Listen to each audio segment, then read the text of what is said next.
Corinthians! Fala pessoal, tudo bem com vocês? O Corinthians está nas oitavas de final da Copa do Brasil e isso é o que mais importa. Agora, a gente precisa falar que o Yuri Alberto salvou uma noite pobre tecnicamente e, afinal de contas, o que quer Dorival Júnior com o seu ou seus sistemas táticos?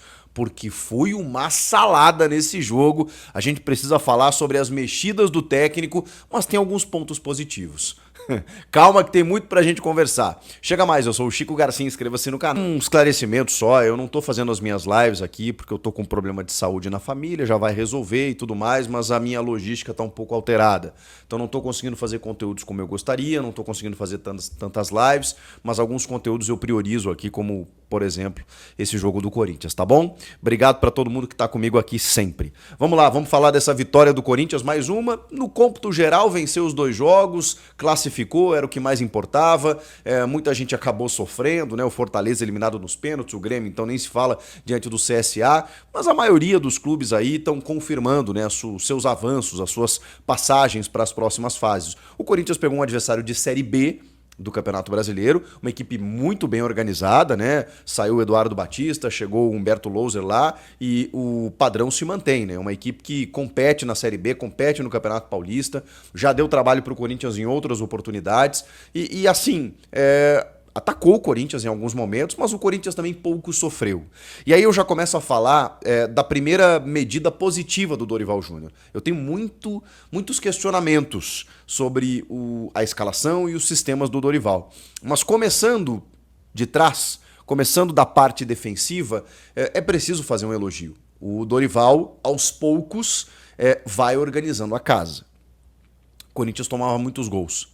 O Corinthians do Ramon era até mais ofensivo, mais criativo, mas era mais vulnerável. E assim, a gente chegou a aposentar ou defenestrar ou mandar embora todos os defensores do Corinthians, porque nenhum prestava. E eu falava pra vocês assim, cara, tem alguma coisa errada, porque não é possível que todos eles, eu sei que ali tem jogadores que daqui a pouco a gente possa questionar, que o ideal seria um melhor qualificado tecnicamente, mas todos falhavam, todos, invariavelmente. Do Gustavo Henrique ao André Ramalho, ao Kaká, ao Tchoca, todo mundo, ao Félix Torres, então nem se fala, todo mundo falhava. E tinha algum problema no sistema. O Dorival Júnior, ele começou a arrumar a casa, começou a dar uma solidez defensiva, tanto que em 7 jogos, isso é o número do próprio Dorival na entrevista coletiva, acho que em 4 jogos ele não sofreu gols. Então, já é um ponto positivo. E se a gente olhar para o campo, especialmente do jogo passado para esse, a gente tem uma mexida com a ausência do Mateuzinho. Que eu não sei o que vai acontecer quando ele voltar a ficar à disposição, porque me parece que o Dorival encontrou a posição de Félix Torres.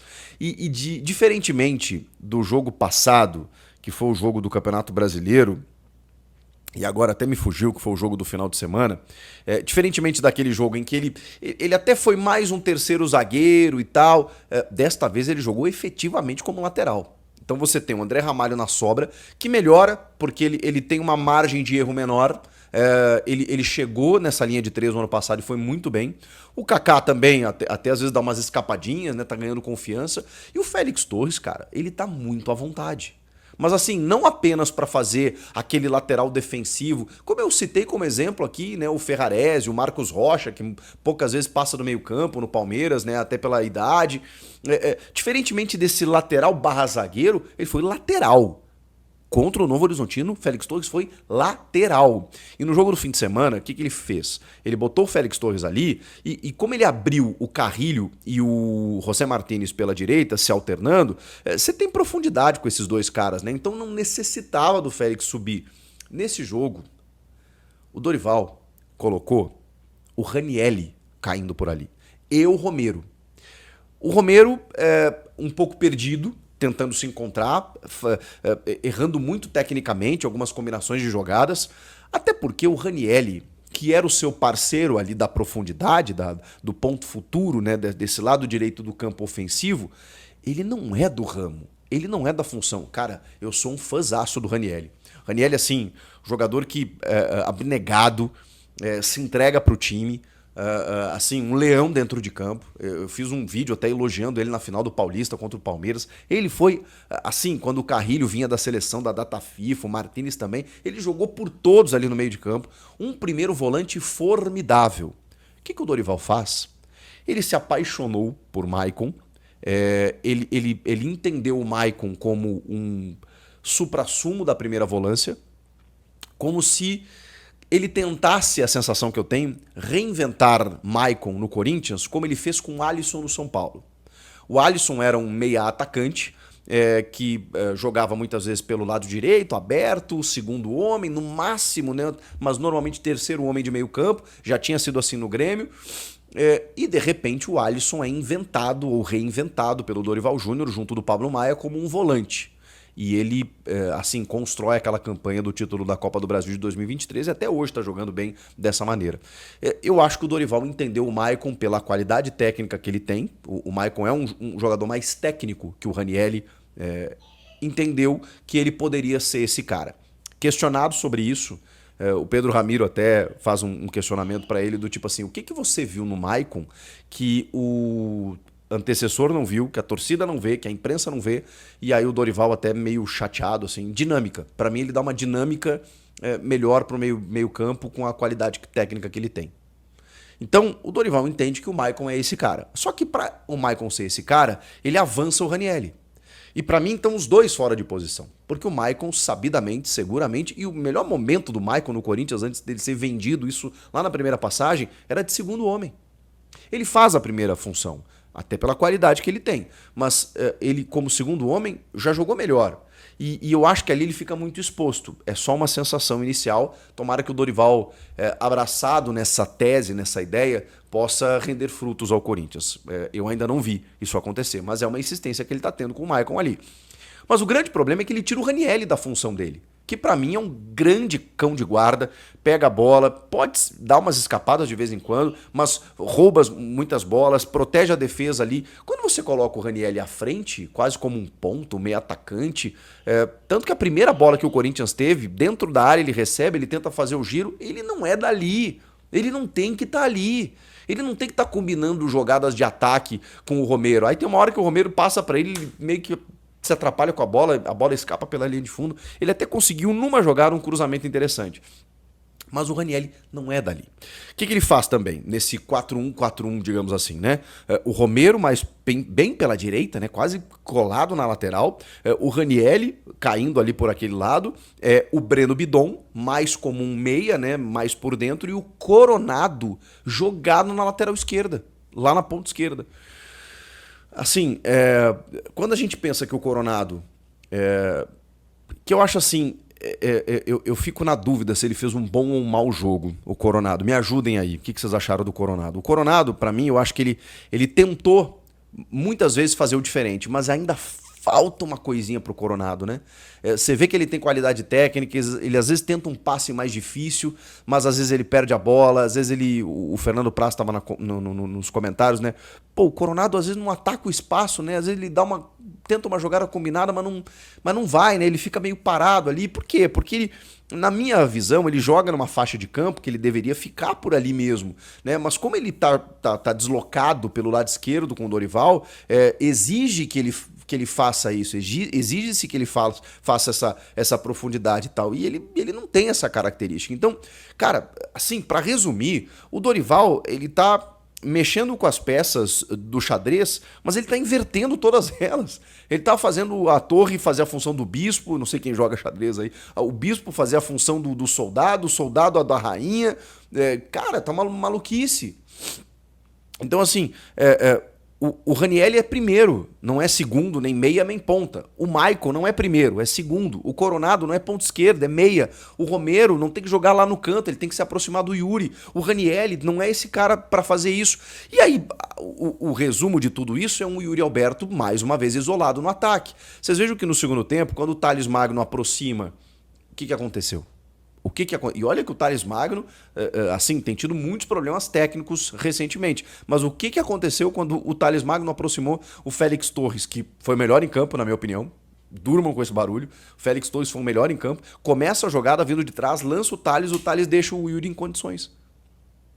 E olha que o Thales entra para ser um cara mais à esquerda e aí ele joga o Coronado por dentro. Depois o Coronado acaba saindo para a entrada do Martini, se eu não me engano. Mas quando o Thales entra no jogo, entram o Thales e o... Deixa eu pegar aqui rapidinho. Entram o Thales e o Carrilho. O Carrilho na do Bidon e o Thales na do Romero. Aí o que acontece? Ele faz com que o Carrilho seja esse ponta direita, que tá me incomodando também. O Coronado, daí, em vez de ponta esquerda, cai por dentro e o Thales faz essa ponta esquerda. Então ele faz essa alteração, mas ele continua lateralizando o jogo. Claro que o Novo Horizontino estava fechado, normal que seja assim, mas questionado sobre isso, o Dorival falou que o Carrilho ele tem liberdade para não ser só o ponta. Ele tem liberdade para cair por dentro também. Mas sei lá, me parece orientação. Eu vi muita gente questionando, poxa, o Carrilho, será que tá fora de forma? O que tá acontecendo? O Carrilho tinha uma relação com a comissão técnica anterior que era além da profissional. Eles trabalharam muito tempo na Arábia Saudita, eles moraram muito tempo em... o Emiliano Dias contou essa história no podcast lá que eu tenho com o Denilson, a entrevista tá no ar lá no canal do YouTube do Dena lá, você pode conferir a entrevista. Eles tiveram uma relação de famílias próximas, morando perto, de jantares, e relação de amizade mesmo, de irmandade. Então, foi um dos jogadores que fez um post bem emocionado com a saída da família Dias. Então, assim, pode ser que o Carrilho esteja sentindo emocionalmente a troca no comando técnico. Ah, jogador não tem que pensar nisso, isso acontece toda hora, o cara tem que ser profissional. Eu sei, é só um adendo aqui que eu tô fazendo, porque tem a ver. Muita gente está questionando o Carrilho por ter caído de rendimento. E também porque ele está fora de posição. Ah, ele tem liberdade. Tá, mas se você escala ele ali, se você pede algo para ele, mesmo que ele tenha liberdade, me parece que ele está querendo fazer essa função, né? Porque ele pega a bola e ele está lá grudado na ponta direita. Quando sabemos que o melhor momento do Carrilho sempre foi jogando por dentro. Então todas essas coisas elas estão me intrigando no Corinthians do Dorival Júnior.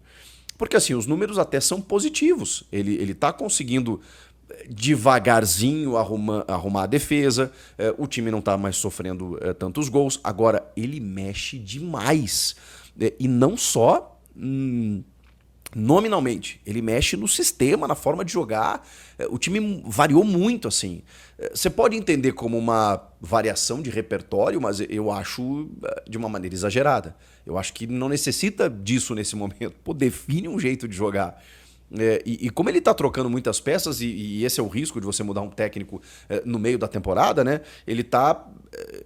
Eu não estou nem dizendo que ele está conhecendo o Corinthians, mas, cara, ele está testando alguns movimentos, só que já dá para entender que algumas situações elas já são conhecidas. Então não dá para dizer que ele está testando o Maicon de primeiro volante. Não dá para dizer que ele está testando o Ranieri de meia. Peraí. Todo mundo sabe quem é o Ranieri, gente. Todo mundo sabe como o Ranieri joga. O Maicon já tá claro o que ele pode e o que ele não pode fazer. O Carrilho, ele não estava vendo o Corinthians jogar? O Carrilho foi o melhor jogador do Corinthians em 2025 até a saída do Ramon. De repente o Ramon foi embora, chegou o Dorival, e o Dorival às vezes escala o Carrilho, às vezes não, às vezes bota ele de ponta, e ele pode estar perdendo o cara. E o sistema deixando o Yuri isolado jogando de costas cara, é o pior possível pro Yuri, todo mundo sabe disso. Mas ele está conseguindo resultados. E aí, mesmo com todos esses problemas, numa bola, numa chegada, quando o time aproximou do Yuri pela primeira vez, ele recebeu uma bola e a fase dele é maravilhosa. Ele foi lá e cortou o cara, deixou o cara lavrando, né, num carrinho, lá para a linha de fundo, e de perna esquerda fez o gol no cantinho para carimbar a classificação do Corinthians, que já estava vindo no 0-0, mas, cara... O 0-0, com a vantagem de um gol, mata-mata, era um escanteio. E assim, o finalzinho do jogo começou a ficar perigoso, tá? Porque, cara, é aquela zica do cara chutar do meio da rua, bater na mão de um zagueiro, de um Félix Torres meio estabanado, né? Que até é injusto falar isso porque hoje ele tava bem. Mas bater na mão de alguém do Kaká, sei lá, pênalti, sabe? Desvia alguém, mata o Hugo, pô, ele tava indo pra bola. Qualquer coisa pode acontecer. Né, quando você permite que o aleatório se faça presente. Então o Yuri vai lá e faz o gol da tranquilidade, que vem nos acréscimos apenas, porque ele recebeu uma bola para fazer isso. E aí ele vai lá e faz o que ele sabe fazer, o que ele tem feito de bem. Aliás, Ancelotti, pelo amor de Deus. Se o Yuri Alberto não estiver na pré-lista de 50 nomes, é que nem todos os nomes foram vazados, né? No Corinthians sabemos que o Hugo Souza, por exemplo, foi avisado. O Yuri a gente não sabe. Ele até acha que não, né? Ele deu entrevista no final do jogo, só que o repórter também, o Felipe Brizola, fala que você não tá na lista, né? Então a gente não sabe se o Yuri pegou a informação do repórter ou se ele já sabe que ele não vai estar na pré-lista, então não sei. O fato é, pelo amor de Deus, né? Olha o que o Yuri tá fazendo, 13 gols já esse ano. Ele fez 30 no passado. A gente tá chegando em maio, ele já tem a metade. Já tem 13 gols, cara. Ele vai em busca desse número de novo. E assim, tá iluminado, o Yuri Alberto. Fora um cara que joga sempre, não se machuca, se doa pro time, fantástico. O Yuri salvou o que seria uma noite assim, muito ruim, né? Ela ainda deixou alguns questionamentos, alguns pontos de interrogação, mas o Corinthians ganhou para mais de 40 mil pessoas, mais uma vez, em Itaquera, que se fizeram presente. Então, assim, a classificação era o mais importante. O Dorival está conseguindo algumas coisas defensivas importantes. Acho que os zagueiros já estão sendo menos questionados. O Félix Torres de lateral tem sido uma grata surpresa e paramos por aí. Quando ele começa ali, abrindo o meio-campo até o ataque, caramba, é só um monte de coisa que a gente está tentando entender. Claro que o Garro e o Memphis entrando nesse time, esperamos que as coisas se acomodem melhor. E aí você terá, né, eu imagino, um losango, porque ele já disse que gosta de jogar no losango, só que até agora eu só vi 4-1-4-1 ou 4-4-2, ou 4-3-3 até. Mas, enfim, espero ver esse losango com o Garro na ponta desse losango, Memphis e Yuri no ataque. Será que isso vai acontecer? Vamos aguardar. O que vocês acharam do jogo? Comentem aqui. Inscreva-se no canal. Eu volto na próxima. Tchau!